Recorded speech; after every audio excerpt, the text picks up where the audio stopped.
બંગાળની 293 બેઠકો પર અત્યારે હાલ મતગણતરી ચાલી રહી છે। આપણે જોયું કે બંગાળના ઘણા બધા એવા મતગણતરીના કેન્દ્રો પણ છે કે જ્યાં બબાલના દ્રશ્યો પણ સામે આવ્યા છે। પણ હવે આ બધાની વચ્ચે અત્યારે હાલ ક્યાંક ભારતીય જનતા પાર્ટી આગળ ચાલી રહી છે તો ક્યાંક મમતા દીદીની જે પાર્ટી છે આગળ ચાલી રહી છે। અને અંતે અત્યારે હાલ આ સમગ્ર મામલે મમતા બેનર્જી દ્વારા એક નિવેદન પણ આપવામાં આવ્યું છે। સમગ્ર મામલો શું છે, મમતા દીદીએ શું કહ્યું છે તેની વાત આ વિડીયોમાં। નમસ્કાર, હું હંસિની અને તમે જોઈ રહ્યા છો નિર્ભય ન્યૂઝ। બંગાળની અંદર રાજકારણ અત્યારે હાલ ભારે ગરમાયું છે। વાત કરવામાં આવે બંગાળના જે અત્યારે મતગણતરી ચાલી રહી છે વિષયને લઈને તો બંગાળની 293 બેઠકો પર અત્યારે હાલ મતગણતરી ચાલુ રહી છે। ખાસ કરીને અત્યારના હાલના વલણો પ્રમાણે ભારતીય જનતા પાર્ટીને બહુમતી મળી રહી હોય એવા પણ દ્રશ્યો સામે આવી રહ્યા છે। ભાજપ 198 અને ટીએમસી અત્યારે હાલ 88 બેઠકો પર આગળ ચાલી રહી છે। અત્યાર સુધી ભાજપને 45% વોટ અને સામેવાળી પાર્ટીને 42% વોટ મળ્યા હોય એવા પણ દ્રશ્યો સામે આવ્યા છે। એટલું જ નહીં, ભવાનીપુર બેઠક પર મમતા બેનર્જી આગળ છે અને સુવેન્દુ અધિકારી પાછળ ચાલી રહ્યા છે। પીએમ મોદીએ જે ઝાલમુડી ખાધી હતી એ દરેક જગ્યા પર ક્યાંક ને ક્યાંક ભારતીય જનતા પાર્ટી અત્યારે હાલ આગળ દેખાઈ રહી છે। પણ આ બધાની વચ્ચે હવે મમતા બેનર્જી દ્વારા અત્યારે હાલ એક વિડીયો બનાવવામાં આવ્યો છે અને આ જ વિડીયોની અંદર તેમના દ્વારા ઘણી બધી વાત કહેવામાં આવી છે। એ વિષયને લઈને જો ચર્ચા કરવામાં આવે તો અત્યારે હાલ જે રીતે રાજકારણ ગરમાયું છે અને એ જ રાજકારણની વચ્ચે અત્યારે હાલ તેમના દ્વારા જે નિવેદન આપવામાં આવ્યું છે એમાં એવું કહેવામાં આવ્યું છે કે મતગણતરી એજન્ટો અને ઉમેદવારોએ મતગણતરી કેન્દ્ર છોડવું નહીં। ભાજપની આ યોજના છે। હું ગઈકાલથી કહી રહી છું કે તેમને પહેલા આગળ બતાવવામાં આવશે। તેમને ઘણી જગ્યાએ ગણતરી બંધ કરાવી દીધી છે। એટલું જ નહીં, ક્યાંક ને ક્યાંક તેમના દ્વારા સીધા જ પ્રહાર છે તે ભારતીય જનતા પાર્ટી ઉપર કરવામાં આવ્યા છે। મત ચોરીનો પણ ક્યાંક પ્રયાસ કરવામાં આવ્યો છે એવા પણ આક્ષેપ મૂકવામાં આવ્યા છે। અને હાલમાં પણ અમે 100 થી વધારે બેઠકો ઉપર આગળ છીએ જેની જાણ કરવામાં આવી રહી નથી, બધું ખોટું રિપોર્ટ કરવામાં આવી રહ્યું છે। ચૂંટણી પંચ ઉપર પણ ક્યાંક ને ક્યાંક તેમના દ્વારા આક્ષેપો મૂકવામાં આવ્યા છે અને મમતા બેનર્જી દ્વારા ક્યાંક ને ક્યાંક સાફપણે સીધા જ પ્રહાર છે તે ભારતીય જનતા પાર્ટી ઉપર કરવામાં આવ્યા છે। અત્યારે હાલ ક્યાંક ને ક્યાંક ઘણી બધી જગ્યાએ આપણે જોયું પણ છે કે બંગાળના મતગણતરી કેન્દ્ર ઉપર જે ટીએમસીના કાર્યકર્તાઓ છે અને ભારતીય જનતા પાર્ટીના કાર્યકર્તાઓ છે એ લોકો આમને સામને પણ આવી ગયા હતા। ઘણી બધી જગ્યાએ બબાલના દ્રશ્યો પણ સર્જાયા હતા। ત્યારે હવે આસનસોલમાં પણ ટીએમસીના કાર્યકર્તાઓ અને બીજેપીના કાર્યકર્તાઓ વચ્ચે આખી એક મોટી બબાલ થઈ હતી। એ દ્રશ્યો ઉપર પણ નજર કરીએ।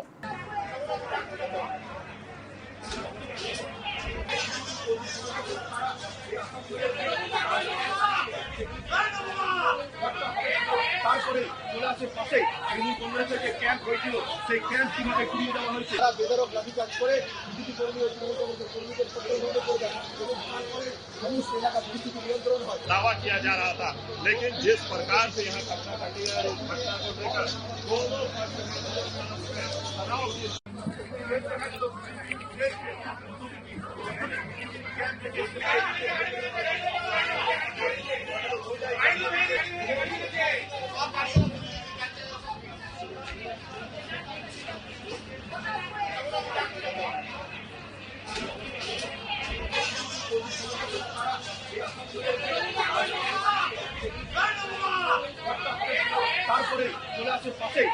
কংগ্রেসের ক্যাম্প হয়েছিল সেই ক্যাম্প কিভাবে ফিরিয়ে দেওয়া হয়েছে বেদরক লাঠিচার্জ করে বিজেপি কর্মী কর্মীদের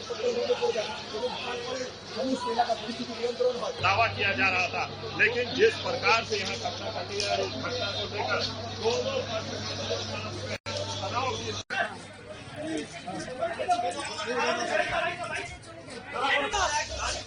দাদা একটু দেখাবেন না এদিক থেকে দেখাবেন এদিক থেকে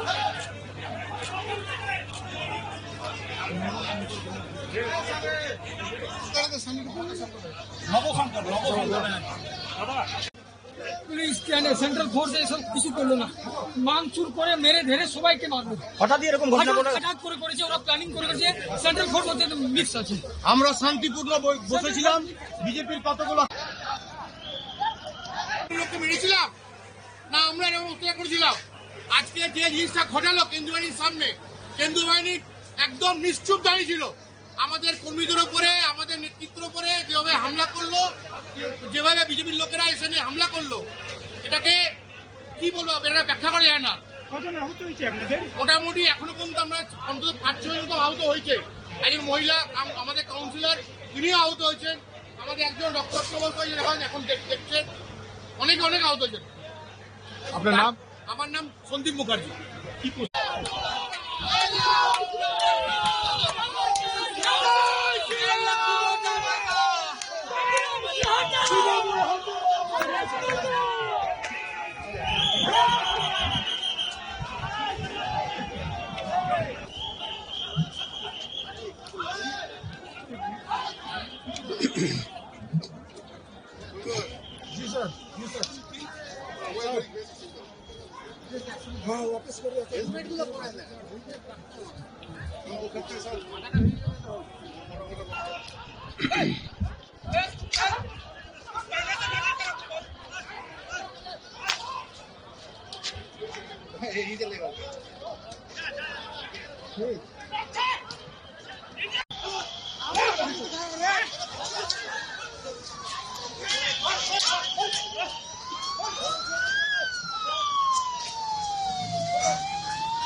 આ સમગ્ર વિષયને લઈને તમારો શું અભિપ્રાય છે અમને કમેન્ટ કરીને ચોક્કસથી જણાવજો. તેની સાથે અમારી ચેનલ નિર્ભય ન્યૂઝને લાઇક, શેર અને સબસ્ક્રાઇબ કરવાનું ભૂલશો નહીં. નમસ્કાર.